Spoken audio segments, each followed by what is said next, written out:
Trump's Iran war, Operation Epic Failure, is not going according to plan.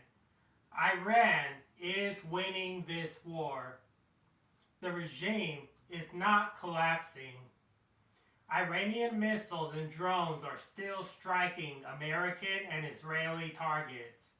And unlike past conflicts in the Middle East where adversaries of America fired missiles blindly, and they might land in the vicinity of American targets and would rarely directly strike American targets, this latest war is different, as Iranian missiles and drones are hitting American and Israeli targets with pinpoint precision.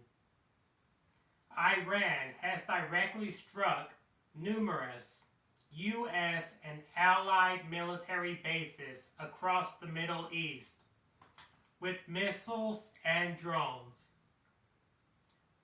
Key targeted locations include U.S. military bases in Iraq, Qatar, United Arab Emirates, and Kuwait.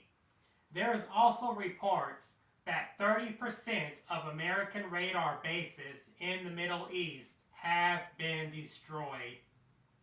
These are very expensive radar systems valued at $500 million to $1 billion each. The Strait of Hormuz is closed to American and European ships. There are reports that Iran is allowing Chinese, Russian, and Indian ships through the strait, while American and European ships face almost certain destruction if they attempt to pass through the Strait of Hormuz.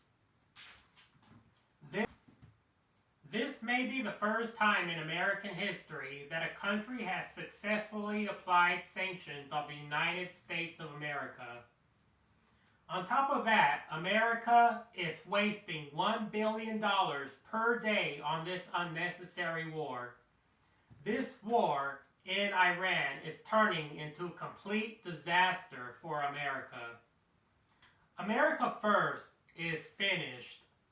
MAGA has morphed into Israel First.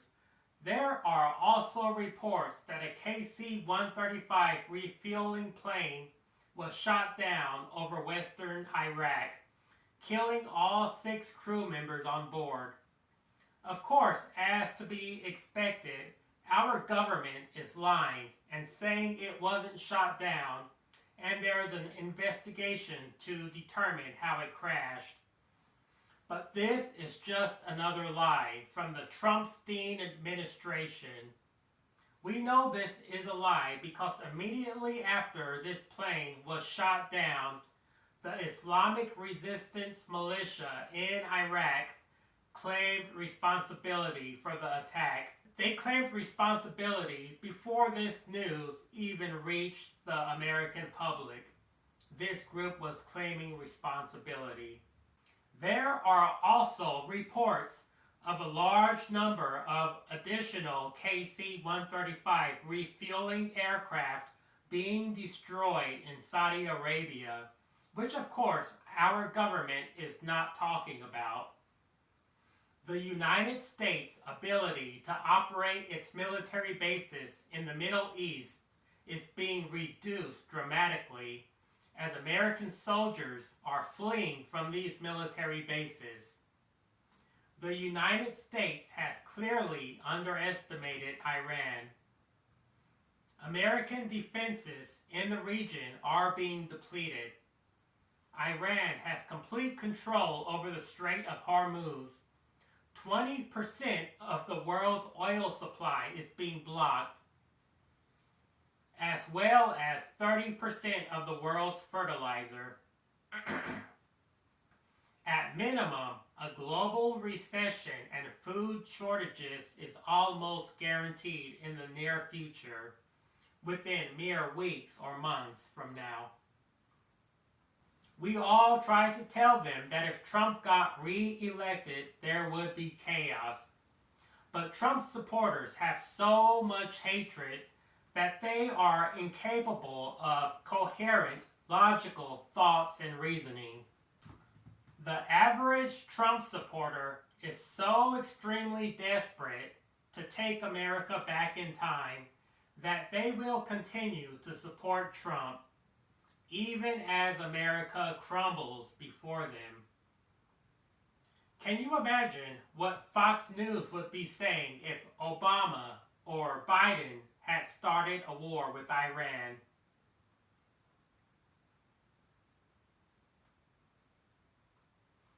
Everything that is going on can be traced back to the old world order. Conservative leaders throughout the world, they know their influence over humanity is decreasing. Not everyone is going to be a blind patriot anymore.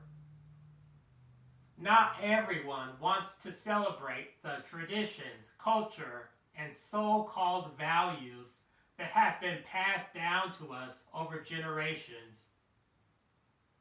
A lot of people are waking up to the fact that every single war currently raging on the planet has one thing in common, and that is they each have a conservative leader convincing their citizens that they should kill strangers over imaginary borders, over outdated traditions or religion. There will never be peace on earth until every conservative everywhere on the planet is removed from positions of power. Only then could humanity move forward towards global cooperation.